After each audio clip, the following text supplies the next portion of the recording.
It was the first weekend of February, and I'd scored a rare couple of days off from my soul-crushing gig at the warehouse.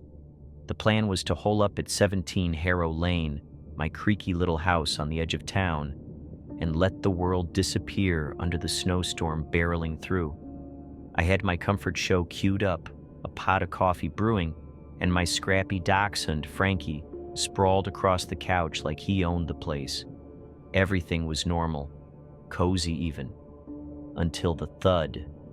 It came from upstairs, a single dull thump, not loud enough to send me scrambling, but sharp enough to make me pause. I muted the TV, the laugh track dying mid-chuckle, and tilted my head. Silence. Houses make noises, I reasoned. Old pipes groan, wooden beams settle. Still, it was a sound I couldn't place, a stranger in my own home. Frankie didn't stir, his snores a soft buzz against the storm's howl outside. Curiosity tugged me up the stairs, the cold hard wood nipping at my socks. My bedroom was empty, the bed unmade as always, the spare room bare, except for a dusty mattress I'd been meaning to haul out. Stared back, blankly. Nothing. I shrugged it off as the storm playing tricks and trudged back downstairs, the moment already fading. Hours later, I was sinking into the couch, eyes drooping as the TV flickered when it happened again. Thud. Same tone, same spot. Upstairs. Frankie's ears twitched, but he stayed glued to his nap. I rubbed my face, half convinced I'd imagined it, but the hairs on my neck prickled. Grumbling, I climbed the stairs again, flashlight in hand this time. Bedroom, clear, spare room, empty. I even cracked the window to peek at the roof, wondering if some unlucky raccoon was stumbling through the snow. The blizzard glared back, a swirling wall of white that swallowed the world beyond. Get a grip, I muttered, locking the spare room door just in case and heading to bed. Sleep came slow, the storm's rumble threading through my dreams. Morning hit like a slap, gray light seeping through the curtains. I shuffled downstairs for coffee, yawning as Frankie trotted behind. But as I reached into the pantry, my stomach flipped. The cereal box wasn't where I'd left it. Neither were the chips. They were shifted, just a nudge to the left, like someone had rifled through and tried to cover their tracks. I don't memorize my pantry, but I'm a creature of habit. This wasn't right. My pulse ticked up. Frankie, you rearranging snacks now? I joked, glancing at him. He just blinked, tail wagging. I scanned the kitchen.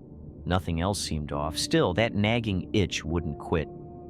I tried to shrug it off, chalking it up to sleep deprivation or paranoia, and went about my day. But every creak of the house felt louder, every shadow a little too long. By sunset, I was downstairs folding laundry, the TV droning through some sitcom rerun. Frankie was gnawing a chew toy in the corner.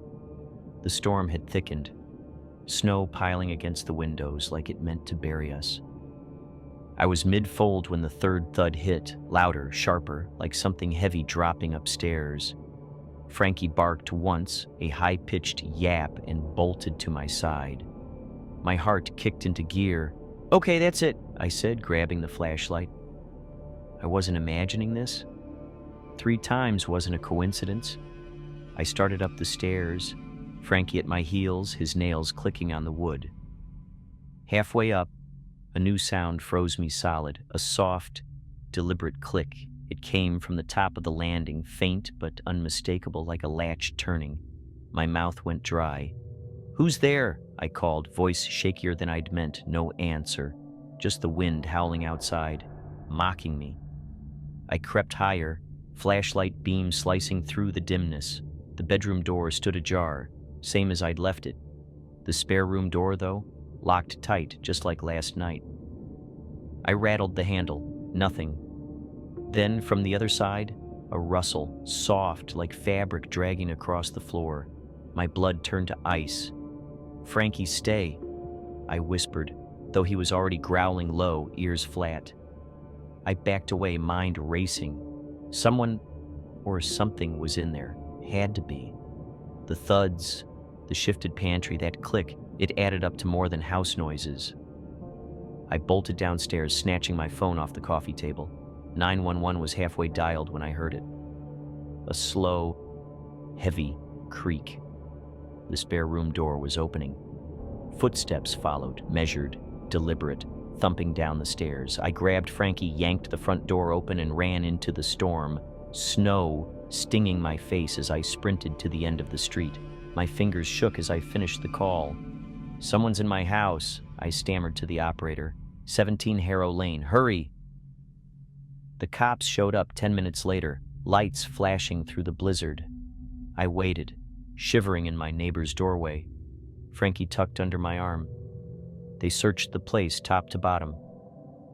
No one was there, but in the spare room closet, grocery bags, mine from last week's haul, crumpled and stuffed with empty chip packets. A blanket, one I kept in the hall closet, was wadded up in the corner. Someone had been living there, hiding in my walls, creeping out when I slept. The cops figured they'd slipped away when I ran, vanishing into the storm. "Probably some drifter," one said, clapping me on the shoulder. "You're lucky you didn't corner them." I nodded, but the words didn't sink in. Lucky didn't cover it. I couldn't stay there that night. The idea of someone watching me sleep, eating my food, moving my things, it burrowed into my skull. I crashed at a motel instead, Frankie whining in the back seat as we drove. The clerk barely looked up when I checked in, just slid me a key and muttered, "Roommate's quiet." Quiet was what I needed. The room was a time capsule. Faded floral wallpaper, a lumpy bed, a TV that hissed static. I locked the door, double-checked the windows, and collapsed onto the mattress. Frankie curled up beside me, his warmth the only thing keeping me grounded. Sleep came in fits, the storm's roar blending with nightmares of shadowed hands reaching from closets. I woke to silence. The snow had stopped, leaving the world muffled and still. The clock blinked 3 a.m. Frankie was stiff, ears perked, staring at the door. "What's up, bud?" I whispered, sitting up. Then I heard it. Footsteps.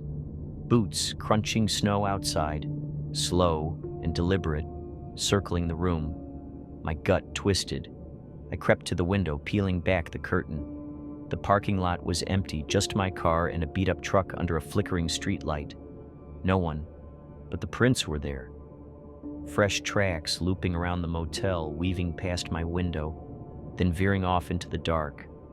I grabbed my phone, ready to call the cops again, when the footsteps stopped. A shadow flickered at the edge of the lot. Tall, lanky, gone before I could focus. My breath fogged the glass.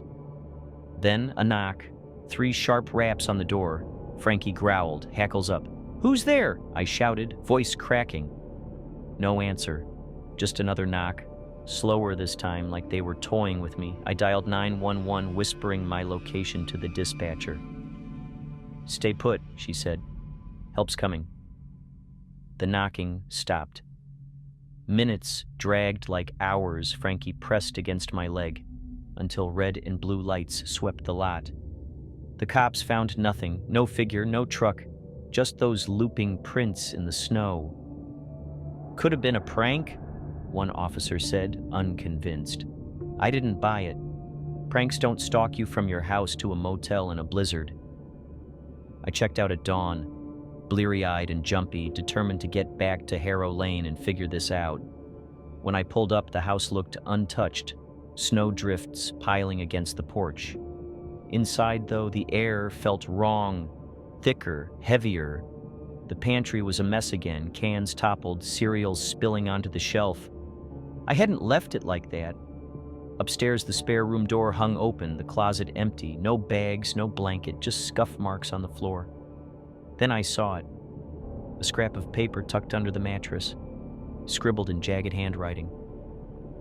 "You didn't see me, I saw you." My knees buckled. This wasn't some drifter crashing for a night. This was personal. I called the cops again, handed over the note. They dusted for prints, set up patrols, but turned up nothing. Could be a scare tactic, the detective said, or they're long gone. I didn't care. I packed a bag, grabbed Frankie, and left. Friends took me in, their guest room a lifeline while I figured out what to do with the house. Days turned to weeks and the unease lingered. I'd catch myself staring at shadows, listening for thuds that never came. Then late one night, my friend's kid burst into the room, wide-eyed. "There's a man outside," he whispered. I bolted to the window. Across the street, under a streetlight, a figure stood. Tall, lanky, motionless, watching. The second I blinked, he was gone. I don't know who he was or what he wanted. Maybe he'd been in my life longer than I realized. A ghost slipping through the cracks. The thuds, the notes, the prints, they were his marks. A game I never signed up for. I sold 17 Harrow Lane last month, cut my losses. But some nights when the wind picks up, I swear I hear it, a single dull thud. And I wonder if he's still out there, waiting for me to look.